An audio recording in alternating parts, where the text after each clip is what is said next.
सर्वांचे स्वागत आहे।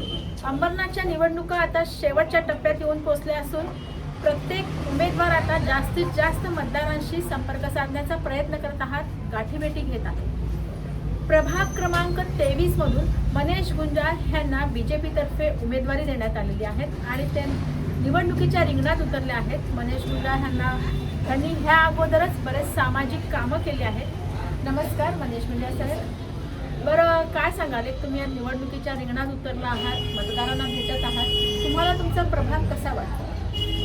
या प्रभागामध्ये गेले 25 वर्ष शिवसेनेची सत्ता आहे।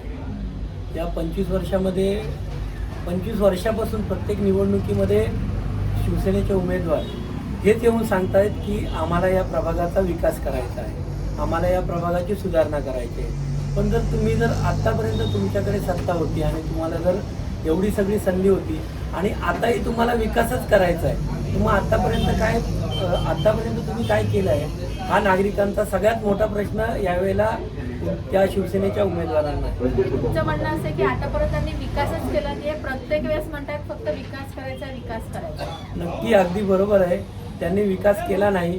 जर तुम्ही बघा की सर्वसाधारण एखादा कार्यकर्ता नगरसेवक होतो आणि 5 वर्षामध्ये जर त्याच्याकडे फॉर्च्युनर येते, 4 फार्म हाऊस येतात, 4 बंगले येतात, तर असा जर असेल तर विकास हा प्रभागाचा झालाय, प्रभागातील लोकांचा झालाय की त्याचा स्वतःचा झालाय? हा प्रश्न कसं जनता आता जागरूक झाली आहे आणि या मीडियामुळे, याच्या फेसबुक व्हॉट्सअपमुळे काय सगळ्या जनतेला समजतंय की कोण काय करतंय आणि कोण विकास करतोय, स्वतःचा करतोय की प्रभागाचा करतोय की जनतेचा करतोय।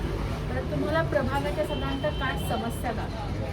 साधारणतः हा असा मिश्र असा प्रभाग आहे। बिल्डिंग एरिया म्हणजे सुशिक्षित एरिया, चांगले शिकलेले, ज्यांना मोठमोठे पगार आहेत आणि एकदम अगदी दररोज हातावरती ज्यांचं पोट आहे, जे दररोज मोलमजुरी करतात, धुणी भांडीची कामं करतात, अशीही लोक या प्रभागामध्ये राहतात।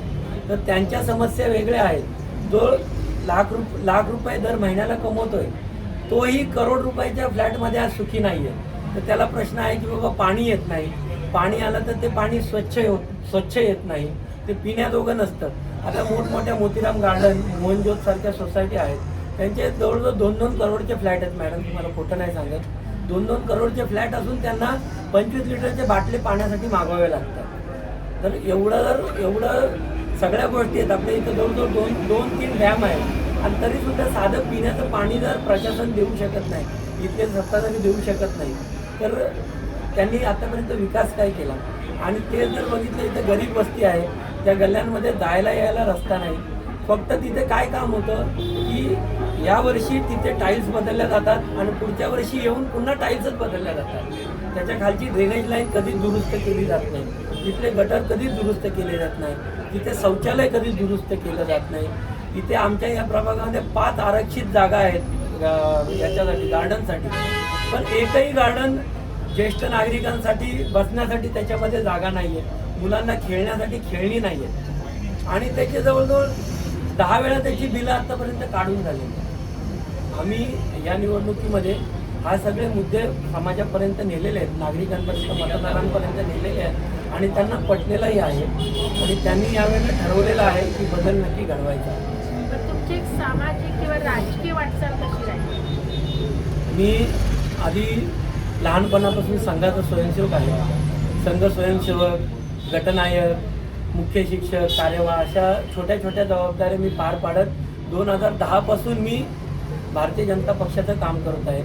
2010ला मी भारतीय जनता पक्षाकडून पहिली निवडणूक लढवली, थोडक्या मताने त्यावेळेला मी हारलो, पण हारलो म्हणजे मी खचून नाही गेलो, मी तेव्हापासून भारतीय जनता पक्षाचं काम करत आहे। त्याच्यामधून आत्तापर्यंत छोटे मोठे जे कॅम्प आहेत, आधार कॅम्प, जनधनचे जे अकाउंट ओपन केले, असे भरपूर कॅम्प मी केलेले आहेत। पुन्हा लाडक्या बहिणीची जी योजना आली आहे त्याच्यामध्ये जवळजवळ 350च्या पुढे आम्ही फॉर्म भरलेले आहेत आणि त्या फॉर्मचा आणि त्या भरलेल्या फॉर्मचा फायदा आमच्या प्रभागातील माझ्या बहिणींना झालेला आहे।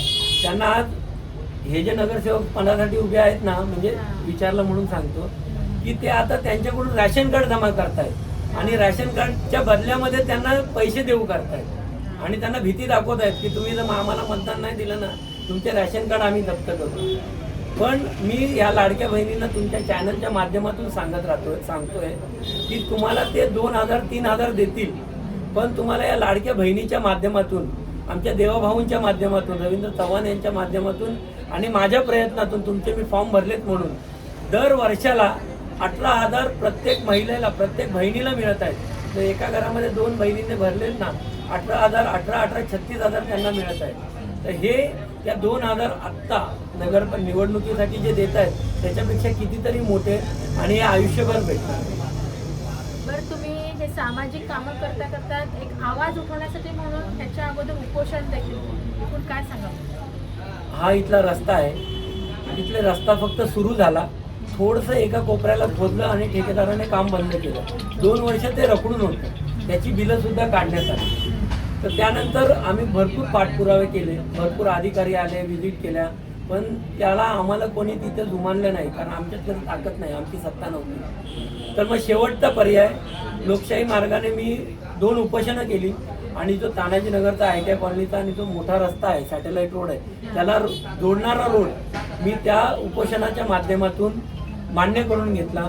तसेच इथे जे सार्वजनिक शौचालय आहे, ते गरीब जनता आहे, त्यांच्या घरात शौचालय नाही, ते शौचालयासाठी मी उपोषण केलं, ते शौचालय बांधून घेतलं आणि अर्ध ड्रेनेजचं काम त्या उपोषणानंतर त्या नागरी सुविधा ज्या सुधारलेल्या आहेत ना, त्या या उपोषणामुळेच सुधारलेल्या आहेत. आणि याच्यामध्ये मी माझा मोठेपणा सांगत नाही आहे, पण प्रभागातील जनतेने त्याच्यामध्ये खूप सहकार्य केलं आहे. मी स्वतः उपाशी नव्हतो, प्रभागातली जवळजवळ या गल्लीतली, या एरियातले नागरिकसुद्धा त्या दिवशी 2 दिवस उपाशी होते. अक्षरशः कोरोना काळात आम्ही उपोषण केलं, आम्हाला पोलिसांनी उचलून नेलं, पण तरीसुद्धा जनतेने माझ्या मागून ते खंबीर उभे राहिले आणि त्यांच्या प्रयत्नामुळे आणि त्यांच्या साथीमुळे हा रोड झालेला आहे. खरोखरच तुमचं काम हे वाखाणण्याजोगं आहे. म्हणजे एखादी कुठलंही पद नसताना देखील जर तुम्ही प्रभागातील लोकांची एवढी मदत करू शकतात, तर पद असल्यावरती अजूनच मोठ्या प्रमाणात तुम्ही एक काम करू शकता. बरं, आता सध्याचं पर्व हे विकासाचं आहे, विकासाच्या दृष्टीने वाटचाल सुरू आहे. प्रभागाचा विकास झाला की म्हणजेच आपोआपच शहराचा पण विकास होईल. तर आपल्या प्रभागाचा जास्तीत जास्त विकास होण्यासाठी आपण कशा पद्धतीने काम? बघा कसं आहे, वरती देशामध्ये भाजपचं सरकार आहे, पुन्हा इथे महाराष्ट्रामध्ये सुद्धा भाजपचं सरकार आहे.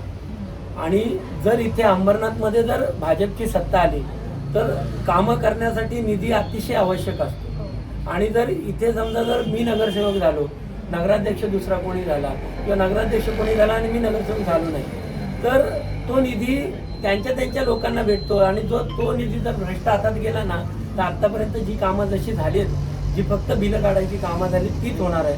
आणि कसं आहे की डोंबिवली इथे लांब नाही, डोंबिवलीला आमचे रवींद्र चव्हाण साहेब, जे आमचे मार्गदर्शक आहेत, आमचे खंबीर आमच्या मागे उभे आहेत, त्यांच्या माध्यमातून आम्हाला भरपूर सारा निधी मिळणार आहे. शेजारीच बदलापूर आहे, बदलापूर बघा ना किती त्याचा विकास झालेला आहे. प्रत्येक ब्रँड, देशातला प्रत्येक ब्रँड तिथे आलेला आहे. पण अंबरनाथमध्ये काही नाही. अंबरनाथचा विकास करायचा म्हटलं तर स्टेशनला एकदम छोटीशी जागा उरलेली, जिथे विकास होऊ शकत नाही. तेच बदलापूरला बघितलं तर तिथे किती विकास झालेला आहे. पण काय, त्या विकासाच्या मागे तिथली ज्यांच्या हातामध्ये सत्ता आहे, जे आमचे कतोरे साहेब आहेत, त्यांच्याकडे कसा अनुभव आहे, अधिकारी त्यांच्या कामं करून घ्यायची त्यांची शैली आहे, तर त्यांचा आम्हाला खूप उपयोग होणार आहे. आणि त्यांच्या माध्यमातून गुलाबराव करंजुले पाटील साहेब आहेत, ते आमच्या मागे खंबीर उभे आहेत. या सगळ्या नेत्यांच्या माध्यमातून आम्हाला वरतून भरपूर निधी प्राप्त होणार आहे आणि त्या निधीच्या माध्यमातून इथे ड्रेनेज, गटारी, शौचालय आणि उद्यानं यांचा विकास आम्ही नक्की पुढच्या 5 वर्षामध्ये करणार आहोत. बरोबर आहे. म्हणजे एकूण बीजेपीचं जे वरचं नेतृत्व आहे हे निरभक्कम आहेत, ते तुमच्या पाठीशी खंबीरतेने उभे आहेत, त्याच्यामुळे आपल्याला आपल्या प्रभागाचा पण तेवढाच चांगला विकास करता येईल. बरं, आता 20 डिसेंबर रोजी मतदान होत आहे, तुम्ही मतदारांना काय आव्हान? मी मतदारांना एवढंच आवाहन करू इच्छितो की तुम्ही फक्त स्वतःच्या मनाला विचारा की तुम्ही मागे जो निवडून दिलेला नगरसेवक आहे, तुम्हाला तो दिसला आहे का, तुम्हाला कधी भेटला आहे का. एवढी महामारी आली, कोरोनाची महामारी आली, साधी लोक त्यांच्या ऐपतीप्रमाणे एकमेकांना सहकार्य करत होते. त्यावेळेला ते नगरसेवक, ते लोकप्रतिनिधी, ते नेते तुमच्यामध्ये येऊन तुम्हाला त्यांनी मदत केली आहे का. ते कुठल्या वेळामध्ये लपून बसले होते. साधं तुम्ही त्यांच्याकडे समस्या घेऊन गेले ना, त्यांनी तुम्हाला तिथे भेट तरी दिली आहे का. तुम्ही हे सगळं विसरू नका, तुम्ही हे लक्षात ठेवा आणि हे तुम्ही लक्षात ठेवून मतदान केंद्रामध्ये जाऊन तुमच्या लक्षात हे राहिलं पाहिजे की बाबा हे 5 वर्ष गेलेले 10 वर्ष कसे गेलेले आहेत आणि जर हे बदलायचं असेल तर भाजपशिवाय आणि या प्रभागामध्ये दीप्तीताई मस्के आणि मनीष गुंजाळशिवाय दुसरा पर्याय नाही. आणि तुम्हाला इतकी राजकीय परिस्थिती पण सांगतो नागरिक हो, आता जे कोणी नगरसेवक पदासाठी निवडणुकीला उभे आहेत ना ते आज या पक्षाचे काम करत आहेत, फक्त तिकिटासाठी दुसऱ्या पक्षामध्ये गेलेले आहेत. आणि जे आतापर्यंत कुठल्याच पक्षाची कामं करत नव्हती ते अचानक मध्ये पक्षामध्ये गेलेले आहेत, ज्यांचं पक्षाचं आयुष्य किंवा राजकारणाचं आयुष्य 10 दिवस सुद्धा नाहीये. तुम्ही जर अशा वगैरे सेवकांना निवडून दिले तर तेवढं पुढे काय काम करणार आहे. त्यामुळे आमच्यासारख्या प्रामाणिक कार्यकर्त्यांवरती भरोसा ठेवा, कारण आम्ही कसं आहे की आम्ही काम करत आलेलो आहोत. आमच्याकडे सत्ता असो किंवा सत्ता नसो पण आम्ही काम करत आलेलो आहोत. निकाल काही लागो आम्ही तुमच्या सोबत आहोत आणि तुमच्या सोबतच राहू. आणि आम्ही तुमच्यासाठी एक सर्वात महत्त्वाची गोष्ट की आम्ही तुमच्यासाठी सहज उपलब्ध आहोत. चौकामध्ये तुम्ही आले ना, आम्ही तुम्हाला आवाज दिला की आम्ही चौकामध्ये तुमच्यासाठी उपस्थित राहणार आहोत. तर खरोखरच आता आपण मनीष गुंजाळ यांच्याशी हे केला संवाद साधला. तर खरोखरच 20 डिसेंबर रोजी मतदान होत आहे. मतदारांनो बाहेर पडा, आपला हक्क बजवा. मनीष गुंजाळ सारख्या सुशिक्षित आणि काम म्हणजे पद नसताना देखील जर त्यांनी प्रभागामध्ये एवढी कामं केलेत, आपल्या पाठीशी उभे राहिलेत, तर आता वेळ आहे आपण त्यांच्या पाठीशी उभे राहायचं. त्यांना बहुमूल्य मतांनी विजयी करा हीच मी आता अपेक्षा करते. जय हिंद.